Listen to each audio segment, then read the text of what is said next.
चलिए तो रेडी। तो चलिए पहला क्वेश्चन आपसे दिया गया है, श्रीलंका को पहले किस नाम से जाना जाता था? श्रीलंका को पहले किस नाम से जाना जाता था? यहाँ पर आंसर क्या हो जाएगा? तो चलिए आपका जवाब क्या हो जाएगा? बी नंबर, आपके सीलोन के नाम से जानते थे। क्या? सीलोन के नाम से जो कि ऑप्शन है यहाँ पर आपका बी नंबर है। वहीं पर जो आपका श्याम किसे कहते थे? तो थाईलैंड है ना, यहाँ पर याद रखिए श्याम किसे कहते थे भाई। चलिए श्याम जो कहते थे वो किसे कहते थे? यहाँ पर आपके थाईलैंड को यहाँ पर श्याम कहते थे। हमने आपको इसके पहले वाली भी क्लास में आपको बताया था, है ना। आगे बताइए कि रोम अर्थात जो नगर है, इटली नगर है, वो किस नदी के किनारे बसा है? रोम जो आपकी इटली नगर में है, ये किस नदी के किनारे बसा हुआ है? यहाँ पर टू का ऑप्शन क्या हो जाएगा? तो यहाँ पर देखिए आपके टाइबर नदी के किनारे। किस नदी के किनारे? टाइबर नदी, जो कि ऑप्शन है यहाँ पर आपका डी नंबर है। अगला है, भारत का सबसे पुरानी हॉकी टूर्नामेंट इनमें से कौन सी है? चलिए बताइएगा कि भारत की सबसे पुरानी हॉकी टूर्नामेंट आपकी कौन सी है? ये आपका है बेटकन कप। कौन सा है? बेटकन कप। याद रखिए भारत में खेला जाने वाला सबसे पुराना फील्ड हॉकी टूर्नामेंट है। ये आपके 1895 में इसको स्थापित किया गया था। तो आपका जवाब हो जाएगा आपका ए नंबर। अगला क्वेश्चन दिया गया है, कह रहा आपसे फ्लाइंग सिख के नाम से किसे जाना जाता है? फ्लाइंग सिख के नाम से किसे जाना जाता है? दोस्तों यहाँ पर आपको जवाब देना है। आपका जो राइट आंसर हो जाएगा इनमें से क्या हो जाएगा? तो चलिए यहाँ पर देखिए काफ़ी लोग इसका भी जवाब दे रहे हैं। तो आपकी मिल्खा सिंह को, किसे भाई? मिल्खा सिंह को जाना जाता है। आपका राइट जवाब हो जाएगा यहाँ पर आपका सी नंबर राइट हो जाएगा। यहाँ पर आगे बढ़ते हैं, संयुक्त राष्ट्र दिवस कब मनाया जाता है? संयुक्त राष्ट्र दिवस कब मनाते हैं? यहाँ पर देखिए आपका जवाब क्या हो जाएगा? 24 अप्रैल या 24 अक्टूबर? 24 अक्टूबर लगा दें। चलिए लॉक कर देते हैं। आपका जवाब हो जाएगा डी नंबर है। 24 अक्टूबर 1945 की स्थापना हुई। तो यहाँ पर आपका 24 अक्टूबर इसका जवाब राइट हो जाएगा। अगला, देश के प्रथम उपराष्ट्रपति सर्वपल्ली राधाकृष्णन का जन्म दिवस के रूप में मनाया जाता है। तो भाई किस रूप में मनाते हैं? चलिए भाई आप देखते हैं 5 सितंबर। क्या? 5 सितंबर को मनाते हैं। 5 सितंबर को मनाते हैं शिक्षक दिवस। तो ऑप्शन क्या बनेगा? यहाँ पर बी नंबर इसका राइट हो जाएगा। अगला, जयदेव द्वारा लिखित ग्रंथ निम्नलिखित में से कौन सा है? तो देखो अभी आपने मॉडल पेपर सॉल्व किया है पीईटी में, वहाँ पर ये क्वेश्चन आपको जरूर मिलता है। हमने बताया है कि ये क्वेश्चन आपका पीछा नहीं छोड़ेगा, है ना। यहाँ पर जो आपका 7 नंबर है ऑप्शन हो जाएगा आपका बी नंबर, गीत गोविंद हो जाएगा। अगला, लाइफ डिवाइन किसकी प्रसिद्ध रचना है? यहाँ पर ऐसे क्वेश्चन आपको इसी क्लास में मिलेंगे। याद रखिए स्पेशल डोज का मतलब भी होता है स्पेशल। आप लोगों के लिए क्या है? ये बिल्कुल स्पेशल है। आप लोगों के लिए खजाना है। आप लोगों के लिए ये जो क्लास होती है अमृत के समान होती है। याद रखिएगा क्योंकि ये 10 क्वेश्चन होते हैं जो हर क्षेत्र से होते हैं। हर क्षेत्र से होते हैं। इसका प्रैक्टिस सेट आप लोग लगाएंगे तो आपका हर क्षेत्र कवर हो जाएगा। लाइफ डिवाइन किसकी रचना है? तो 8 का ऑप्शन क्या बनेगा? तो यहाँ पर देखिए 8 का ऑप्शन हो जाएगा आपका अरविंदो घोष, जिसको ऑप्शन आ रहा है बी नंबर है। अरविंदो घोष बिल्कुल राइट हो जाएगा। अगला, धन्वंतरि पुरस्कार किस क्षेत्र में प्रदान किया जाता है? धन्वंतरि पुरस्कार किस क्षेत्र में प्रदान किया जाता है 9 नंबर में? तो ये हो जाएगा चिकित्सा के क्षेत्र में। ऑप्शन बनेगा बी नंबर है। चिकित्सा के क्षेत्र में इसका ऑप्शन बनेगा आपका बी नंबर। अगला, नोबेल पुरस्कार किसकी स्मृति में दिए जाते हैं? 10 का ऑप्शन दीजिएगा। नोबेल पुरस्कार किस के स्मृति में दिए जाते हैं? 10 का जवाब देना है। तो 10 का ऑप्शन हो जाएगा अल्फ्रेड नोबेल, जो कि ऑप्शन जिसका आ रहा है बी नंबर। अगला है, अंतारा निम्नलिखित में से किस देश की एक प्रमुख न्यूज एजेंसी है? अंतारा निम्नलिखित में से किस देश की एक प्रमुख न्यूज एजेंसी है? 11 का ऑप्शन देना है। चलिए 11 नंबर नोट करिएगा। इंडोनेशिया की है। किसकी है? इंडोनेशिया पर 11 का ऑप्शन बनेगा। आपका जवाब जो 11 का बनेगा वो डी नंबर हो जाएगा। आपकी कहाँ की है? तो आपकी इंडोनेशिया की है। अगला है कि किस देश का प्राचीन नाम पारसिया है? चलिए बताइएगा किस देश का प्राचीन नाम पारसिया है। अब आप इसे अगर स्पेशल पढ़ेंगे तो आपको याद नहीं होगा भाई। एक साथ अगर आपको कराया जाए तो आप कंफ्यूज हो जाएंगे किसका क्या नाम है। लेकिन प्रैक्टिस सेट में अगर 2-3 क्वेश्चन मिल जाते हैं तो उम्मीद है कि 2-3 पॉइंट आपके डेली कवर हो जाते हैं, है ना, और डेली कुछ ना कुछ सीखने को मिल जाता है। तो किस देश को प्राचीन नाम पारसिया है 12 नंबर में? तो ऑप्शन बनेगा आपका ईरान, जो आपका है ईरान। ईरान को कहते थे पारसिया। ऑप्शन बनेगा आपका ए नंबर। अगला है, संयुक्त राष्ट्र महासंघ के प्रथम महासचिव कौन थे? संयुक्त राष्ट्र महासंघ के प्रथम महासचिव पूछा है दोस्तों। यहाँ पर आपका जो आंसर बनेगा क्या हो जाएगा 13 नंबर में? तो देखो यहाँ पर जो आपका त्रिवेली थे, है ना, कौन थे भाई? ये त्रिवेली थे। ये संयुक्त राष्ट्र के प्रथम महासचिव थे। तो आपका जवाब हो जाएगा यहाँ पर सी नंबर है। और आगे बढ़ते हैं, क्वेश्चन आपसे अगला पूछा गया है कि अंतर्राष्ट्रीय न्यायालय में किस भारतीय ने न्यायाधीश पद को सुशोभित किया है? अंतर्राष्ट्रीय न्यायालय में किस भारतीय ने न्यायाधीश का पद सुशोभित किया है? यहाँ पर 14 नंबर में। तो ये डॉक्टर नगेंद्र सिंह है। कौन है? डॉक्टर नगेंद्र सिंह, जो ऑप्शन है आपका ए नंबर इसका राइट हो जाएगा। और आगे बढ़ते हैं, प्रावदा निम्नलिखित में से कहाँ का प्रमुख समाचार पत्र है? प्रावधान निम्नलिखित में से कहाँ का प्रमुख समाचार पत्र है? 15 का ऑप्शन दीजिएगा। लॉक करिए भाई सभी लोग। चलिए, ये है आपके मॉस्को, जो कि आपके रूस का है, मॉस्को शहर का है ये समाचार पत्र जो कि प्रावधा है, ये बहुत ही सुर्खियों में रहता है। ऑप्शन यहाँ पर ए नंबर आपका राइट हो जाएगा। अगला, यूनेस्को का मुख्यालय कहाँ पर है? यूनेस्को का मुख्यालय यहाँ पर बताना है, आपका जवाब क्या हो जाएगा? चलिए भाई, ये आपका जो टेस्ट होता है ऐसा टेस्ट होता है जैसे क्या होता है कि आप दिन में अगर चाय पी लेते हैं तो आपके अंदर जो सुस्ती होती है वो खत्म हो जाते हैं। उसी प्रकार ये टेस्ट पढ़ने से आपको लगता है कि नहीं आज हमने कुछ पढ़ लिया है और आज का दिन जो आपका है बिल्कुल सही सही जाएगा, है ना। तो यहाँ पर देखो यूनेस्को का मुख्यालय है आपके कहाँ पर है? चलिए भाई जवाब दीजिए। यहाँ पर आंसर जो बनेगा क्या बनेगा? तो 16 का ऑप्शन है आपका, ये नंबर हो जाएगा पेरिस हो जाएगा। क्या हो जाएगा? पेरिस इसका ऑप्शन आ रहा है, ये नंबर बिल्कुल राइट हो जाएगा, पेरिस। अगला दिया है, निम्नलिखित में से किसे केकों का देश के उपनाम से जानते हैं? बताइएगा, केकों का देश के उपनाम से जानते हैं, जवाब दीजिए। पिछली बार आपसे भूटान के बारे में पूछा गया था, है ना। पिछली बार आपसे भूटान के बारे में क्वेश्चन आया था कि भूटान को किस नाम से जानते थे। वैसे ही आपको इस बार को भी एक क्वेश्चन जरूर मिलेगा। तो यहाँ पर देखो दिया है, केकों का देश जो कहते हैं वो कहते हैं आपके स्कॉटलैंड को। किसे? स्कॉटलैंड, जो कि ऑप्शन है आपका डी नंबर। अगला है, दुष्यंत कालिदास की किस रचना में मिलता है? दुष्यंत तो है ये कालिदास की किस रचना में मिलता है? 18 का ऑप्शन दीजिए, क्या हो जाएगा? तो 18 का ऑप्शन डी हो जाएगा, अभिज्ञान शकुंतला में मिलता है। इसका जो है राइट आंसर बनेगा वो आपका डी वाला बनेगा। अगला, एशियाई विकास बैंक का मुख्यालय कहाँ पर स्थित है? एशियाई विकास बैंक का मुख्यालय कहाँ पर स्थित है 19 नंबर में? तो ये भैया आपके मनीला में है। कहाँ पर? मनीला, जो कि फिलीपींस में है। आपका जवाब जो हो जाएगा यहाँ पर आपका डी नंबर है, राइट हो जाएगा। अगला क्वेश्चन दिया गया है, कह रहा आपसे, शांति का प्रतीक कौन होता है? शांति का प्रतीक जो होता है भैया हरा रंग होता है। क्या होता है? हरा रंग होता है। अगर रंग पूछ लेता है तो आप लोग रंग बता देते, लेकिन आपसे कबूतर पूछा है तो आप सफ़ेद कबूतर बता सकते हैं। तो आपका जवाब यहाँ पर सी नंबर है, राइट हो जाएगा। क्लियर है भाई? आगे बढ़िए, क्वेश्चन आपसे दिया गया है, कह रहा आपसे, हजार झीलों की भूमि के नाम से किसे जाना जाता है? चलिए 21 की अगर हम बात करें तो देखो जो आपका फिनलैंड है, फिनलैंड को हजार झीलों की भूमि के नाम से जाना जाता है। लगभग यहाँ पर बहुत झीलें हैं, है ना, बहुत झीलें हैं। मतलब देखा जाए तो देखो हम लिख बता रहे हैं 16800, ठीक है ना। और यहाँ पर द्वीप कितने हैं? यहाँ पर द्वीप हैं 179,000। इतने द्वीप हैं याद रखिए, और इतनी झीलें हैं। और देखिए कितनी हो गई, 1, 2, सैकड़ा, हज़ार, 10,000, लाख, बहुत झीलें यहाँ पर हैं, ठीक है ना। और द्वीप भी यहाँ पर हैं। तो इसका जो आंसर हो जाएगा आपका ए नंबर हो जाएगा। आगे बढ़ते क्वेश्चन आपसे अगला पूछा गया है, चंद्रमा पर मानव भेजने वाला प्रथम देश निम्नलिखित में से कौन था? चंद्रमा पर मानव भेजने वाला प्रथम देश पूछा है, देखिए 22 नंबर में। तो ये है आपके जो संयुक्त राज्य अमेरिका है। संयुक्त राज्य अमेरिका ने भेजा था, याद रखिएगा। और जो व्यक्ति उतरे थे वो व्यक्ति का नाम था नील आर्मस्ट्रांग, है ना। तो ऑप्शन क्या हो जाएगा? ए नंबर। अगला क्वेश्चन दिया गया है, कह रहा आपसे, ओपेक की स्थापना कब हुई थी? ओपेक की स्थापना जो हुई थी वो आपकी कब हुई थी? तो देखो यहाँ पर आंसर क्या बनेगा? तो आंसर आपका हो जाएगा यहाँ पर 1960 में। याद रखिए 1960 में, ये सितंबर 1960 में हुई थी। और बगदाद में, कहाँ पर? बगदाद जो पड़ता है आपके कहाँ पर है? इराक। तो इराक में आपकी हुई थी, याद रखिए बगदाद में। तो ऑप्शन यहाँ पर ए नंबर हो जाएगा। अगला क्वेश्चन आपसे दिया गया है, बिना ऑक्सीजन के माउंट एवरेस्ट पर चढ़ने वाला प्रथम व्यक्ति कौन है?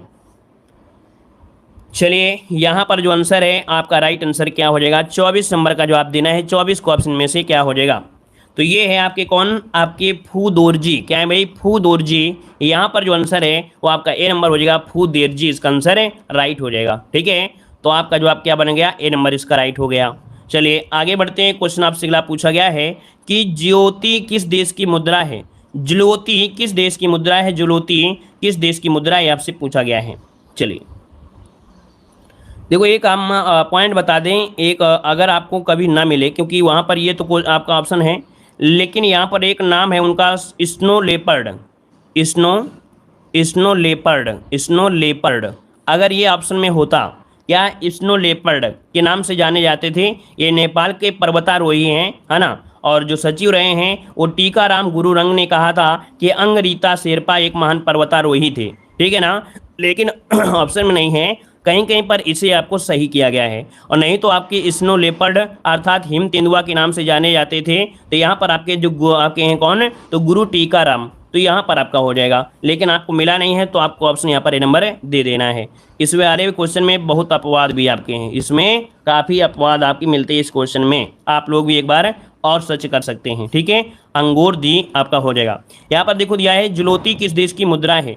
जुलोती किस देश की मुद्रा है, यहाँ पर जो आप देना है आपका राइट आंसर में से क्या हो जाएगा। राइट आंसर की अगर हम बात करें देखिए 25 नंबर में, तो आपका जवाब क्या हो जाएगा 25 में, तो ऑप्शन हो जाएगा आपका यहाँ पर डी नंबर पोलैंड। क्या हो जाएगा, ये पोलैंड की मुद्रा है, यहाँ पर इसका राइट आंसर हो जाएगा डी नंबर हो जाएगा। लगभग आपका 17.88 पैसे आपका होता है, तो आपका जवाब यहाँ पर डी हो जाएगा। अगला दिया गया है देश में नरौरा नाभिकीय संयंत्र केंद्र किस राज्य में है। चलिए यहाँ पर देखिए 26 नंबर में, तो ये आपका जवाब हो जाएगा बी नंबर, आपके कहाँ पर है, बुलंदशहर में है। याद रखिए इसको ऑप्शन जो आएगा वो आपका बी नंबर हो जाएगा। अगला है हिंदी फिल्म अभिनेता राजकुमार का असली नाम बताना है।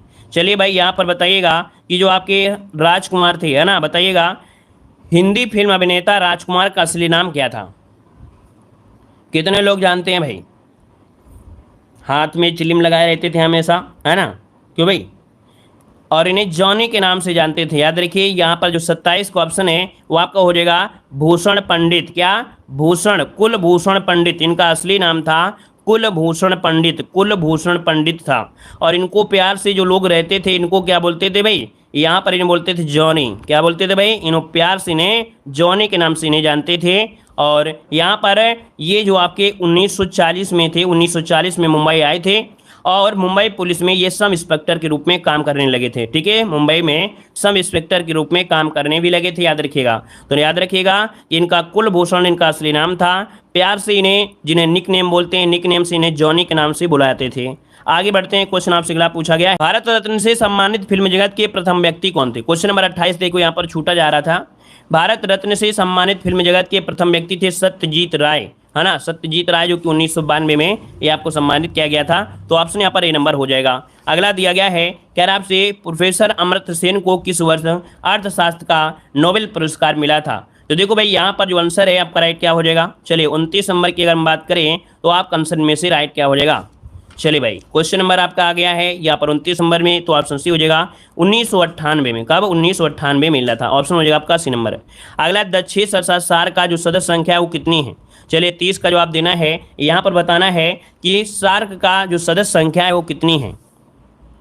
तो देखो आपको बताया था यहाँ पर ऑप्शन सी हो जाएगा आपका 8, है ना, क्या हो जाएगा 8 हो जाएगा। क्यों, क्योंकि हमने बताया था 7 तो आपके पड़ोसी देश हो गए जो स्थलीय सीमा से मिले हुए हैं, 2 आपके पड़ोसी देश हो गए जो जलीय सीमा से हैं, है ना, और एक आपका हो गया भारत। क्या हो गया, एक हो गया भारत। कुल कितने हो गए यहाँ पर 10 हो गए। 10 में हमने आपको बताया था कि जो म्यांमार है ना, म्यांमार को मार मार के चाइना लेके चला गया, है ना। शार्क मछली खतरनाक होती है, तो शार्क मछली को चीन ने मार मार मतलब म्यांमार, तो म्यांमार और मारा किसने, चाइना ने। तो चाइना और म्यांमार चले गए, है ना, मछली खाने। तो यहाँ पर 2 तो चले गए, तो बचे कितने, 8 आपके बचे ना। तो याद रखिएगा कि आपके सार्क संगठन में म्यांमार नहीं शामिल है और आपका चाइना नहीं शामिल है ना। पिछली बार एग्जाम में साफ साफ बिल्कुल इसी प्रकार का क्वेश्चन दिया था कि इनमें से कौन सा आपका देश है जो आपके सार्क का सदस्य नहीं है। तो ट्रिक जिनको याद रही थी तो हमको क्लास में जरूर याद किया था भाई, हमको क्लास में जरूर याद किया था कि सर ने जो बताया था सेम टू सेम वही क्वेश्चन मिल गया। तो यहाँ पर देखिए आपका आंसर हो गया आपका सी नंबर। अगला क्वेश्चन दिया है, निम्नलिखित में से कौन सा प्रकाश वाहनों को रुकने का संकेत देता है। तो देखो यहाँ पर एक क्वेश्चन आपका आ चुका है 31 नंबर में, जैसा कि आपको पिछले एक मॉडल पेपर में जिक्र किया जा रहा था, है ना। यहाँ पर देखो दिया है, कह रहा है रुकने का संकेत जो देता है वो कौन देता है, जो लाल प्रकाश होता है रुकने का होता है ना। यहाँ पर जो आपका हरा प्रकाश होता है वो जाने के लिए होता है, वहीं पर जो पीला प्रकाश होता है वो किसके लिए होता है, तो ठहराव के लिए होता है, ठहराव के लिए होता है। ठीक है, चलिए मतलब ठहराव क्या होता है कि आप अलर्ट हो जाइए, है ना, रुकने के लिए अलर्ट हो जाइए। तो यहाँ पर आंसर आपका बी नंबर हो जाएगा। अगला दिया गया है, आराम हराम है या प्रसिद्ध नारा किसने दिया था। चलिए यहाँ पर जो आप दीजिए आराम हराम है या प्रसिद्ध नारा किसने दिया था, यहाँ पर आंसर आपका राइट क्या हो जाएगा। चलिए यहाँ पर देखिए 32 नंबर की अगर हम बात करें तो ऑप्शन ए हो जाएगा जवाहरलाल नेहरू। अगला दिया गया है कि कार्न फ्लावर किस देश का राष्ट्रीय फूल है। कार्न फ्लावर किस देश का राष्ट्रीय फूल है 33 नंबर में। तो आपका जवाब क्या हो जाएगा, सी नंबर जर्मनी का हो जाएगा। क्या हो जाएगा, जर्मनी इसका जो ऑप्शन है, यहाँ पर आंसर आपका सी हो जाएगा। अगला है, निम्नलिखित में से कागजी मुद्रा जारी करने वाला प्रथम देश कौन सा है। चलिए बताइएगा कि निम्नलिखित में से कागजी मुद्रा करने वाला प्रथम देश इनमें से कौन है। तो यहाँ पर देखो आपकी जो चीन ने जारी किया था, अर्थात इसका जो ऑप्शन है वो आपका बी नंबर है, राइट हो जाएगा। यहाँ पर आगे बढ़ते हैं, क्वेश्चन दिया है, विश्व उपभोक्ता अधिकार दिवस मनाया जाता है। विश्व उपभोक्ता अधिकार दिवस मनाते हैं, यहाँ पर बताइए क्या हो जाएगा, तो 15 मार्च को मनाते हैं। कब मनाते हैं, 15 मार्च को मनाते हैं। ऑप्शन आपका सी नंबर है, राइट हो जाएगा। और अगला दिया है कि जापान की सरकारी रिपोर्ट अथवा प्रकाशन को किस नाम से जाना जाता है। जो जापान की होती है यहाँ पर जवाब दीजिए, आपका आंसर क्या हो जाएगा। जापान की सरकारी रिपोर्ट यहाँ पर 36 नंबर में। तो ऑप्शन यहाँ पर ग्रे बुक होती है, क्या होती है, ग्रे बुक होती है। ये जो आपकी पीली बुक होती है ये फ्रांस की होती है, कहाँ की होती है, तो आपकी फ्रांस की आपकी होती है। अगला क्वेश्चन दिया गया है कि अफगानिस्तान की संसद को कहा जाता है, अफगानिस्तान की संसद को क्या कहा जाता है, 37 नंबर में। तो यहाँ पर ऑप्शन आपका बी हो जाएगा सोरा, क्या कहते हैं भाई, सोरा कहते हैं। ऑप्शन बनेगा आपका बी नंबर, सोरा हो जाएगा। अगला है मुखबरात निम्नलिखित में से किस देश की एक गुप्तचर संस्था है, मुखबरात निम्नलिखित में से किस देश की एक गुप्तचर संस्था है, 38 नंबर में। तो ये मिस्र की है, कहाँ की है, मिस्र की है। ऑप्शन सी हो जाएगा, मिस्र हो जाएगा। अगला दिया है अफ्रीका देश घाना का प्राचीनता नाम क्या था। देखिए जो घाना है इससे भी क्वेश्चन आपके बनते हैं, तो याद रखिए अफ्रीका देश है और यहाँ का पुराना नाम था गोल्ड कोस्ट, क्या था भाई, गोल्ड कोस्ट के नाम से जानते थे। ऑप्शन बी हो जाएगा, गोल्ड कोस्ट। अगला दिया है एशियन ड्रामा के लेखक आपके कौन है, बहुत अच्छा क्वेश्चन दिया गया है। बताइए भाई एशियन ड्रामा के जो लेखक है वो आपके कौन है। ये है गुन्नार मिर्डल, ऑप्शन बनेगा यहाँ पर बी नंबर है, ऑप्शन आपका बी हो जाएगा। अगला है निम्नलिखित में से किस देश को एम्पायर सिटी कहा जाता है। चलिए बताइएगा किस देश को एम्पायर सिटी के नाम से जाना जाता है। तो देखिए आपका जवाब हो जाएगा यहाँ पर सी नंबर, न्यूयॉर्क। क्या, न्यूयॉर्क को द एम्पायर स्टेट के नाम से जाना जाता है। ठीक है, आगे बढ़ते हैं। क्वेश्चन आपसे अगला पूछा गया है निम्नलिखित में से किसे दक्षिण भारत का मैनचेस्टर कहा जाता है। चलिए बताइए किसे दक्षिण भारत का मैनचेस्टर कहा जाता है। चलिए देखिए आपका जो कोयम्बटूर है, कोयम्बटूर को दक्षिण भारत का मैनचेस्टर कहा जाता है। भारत अपने व्यापार में वस्त्र उद्योग के कारण कपास की आवश्यकता को पूरा करने के लिए यहाँ पर ये मैनचेस्टर शब्द जोड़ा गया है। अगला दिया गया है निम्नलिखित में से कौन सा देश एशिया का प्रवेश द्वार कहलाता है। एशिया का प्रवेश द्वार जो कहलाता है वो किसे कहा जाता है। चलिए क्वेश्चन नंबर 43 आपको बताना है, आपका जवाब क्या हो जाएगा। तो देखिए ऑप्शन हो जाएगा सी नंबर, जो तुर्की है। तो तुर्की को एशिया का प्रवेश द्वार कहा जाता है, नोट करिएगा। ऑप्शन आपका सी नंबर है, राइट हो जाएगा। और अगला क्वेश्चन दिया गया है संसार में सबसे अधिक वर्षा वाला जो स्थान है वो आपका कौन सा है। चलिए ऑप्शन क्या बनेगा, यहाँ पर देखिए जो आपका मासिन राम है मेघालय, यहाँ पर दुनिया में सबसे ज़्यादा बारिश होती है, याद रखिएगा। Guinness book of world record आपके भारत के मेघालय के मासिन राम के रूप में दर्ज किया गया है। आगे बढ़ते हैं। क्वेश्चन आपसे दिया गया विश्व की सर्वाधिक गहरी झील कौन सी है। विश्व की सर्वाधिक गहरी झील पूछा गया है, तो गहरी झील कौन सी है, बैकाल झील है जो कि आपकी रूस में है। ऑप्शन क्या हो जाएगा आपका सी नंबर, इसका राइट हो जाएगा। जो टिटकाका झील है वो कैसी झील है, एक नौकायान झील है, याद रखिए, जो कि दक्षिण अमेरिका में आपकी झील है। विक्टोरिया झील आप जानते हैं कहाँ पर है, तो आपके अफ्रीका में है, जिससे नील नदी निकलती है आपकी विक्टोरिया झील। और ये सबसे गहरा सागर जो आपका अमृत सागर हो गया। अगला दिया गया है बेसबॉल के प्रत्येक पक्ष में कितने खिलाड़ी होते हैं। बेसबॉल के पक्ष में कितने खिलाड़ी होते हैं, यहाँ पर जवाब दीजिए, आपका राइट आंसर क्या हो जाएगा। चलिए यहाँ पर पूछा है बेसबॉल के एक पक्ष में, प्रत्येक पक्ष में कितने होते हैं, तो आपका जवाब क्या होगा भाई, 7 होंगे या 9 होंगे, 7 हो जाएंगे या 9 हो जाएंगे। तो यहाँ पर देखो आपका 46 का ऑप्शन कुछ लोग सी दे रहे हैं, लेकिन याद रखिए बेसबॉल ये अमेरिका का है और इसमें आपके 9 खिलाड़ी होते हैं, किसमें 9 खिलाड़ी होते हैं। इसका जो ऑप्शन होगा वो आपका डी हो जाएगा, 9 होते हैं, 9 होते हैं, ठीक है ना। याद रखिए अगला क्वेश्चन दिया है आइस हॉकी का खेल परिसर कहलाता है। आइस हॉकी का खेल परिसर कहलाता है 47 नंबर में। तो यहाँ पर आपका रिंग होता है, क्योंकि रिंग में खेला जाता है, तो रिंग हो जाएगा। अगला यहाँ पर देखो दिया गया है कह रहा आपसे कौन सा पुरस्कार क्रिकेट का ऑस्कर के नाम से जाना जाता है। कौन सा पुरस्कार है जिसे क्रिकेट का ऑस्कर के नाम से जाना जाता है। 48 का ऑप्शन दीजिए, आपका राइट आंसर इनमें से क्या हो जाएगा। तो ये होता है कौन सा भाई, जवाब दीजिए आईसीसी पुरस्कार की शुरुआत, मतलब ऑप्शन जो है आपका ए नंबर इसका राइट हो जाएगा। नोट करिएगा यहाँ पर आईसीसी पुरस्कार क्रिकेट का ऑस्कर कहलाता है। अगला क्वेश्चन दिया है पद्म श्री पुरस्कार पाने वाले पहले आपके भारतीय अभिनेत्री कौन थी। जिन्हें पहली भारतीय अभिनेत्री बताना है जो आपकी पद्म श्री पुरस्कार प्राप्त किए थे। तो यहाँ पर देखिए आपका जवाब क्या हो जाएगा 49 में। तो यहाँ पर आपका जवाब हो जाएगा बी नंबर, जो नरगिस दत्त थी, है ना, नरगिस दत्त जो कि ऑप्शन है यहाँ पर आपका बी नंबर। अगला है भाभा परमाणु अनुसंधान केंद्र कहाँ पर स्थित है।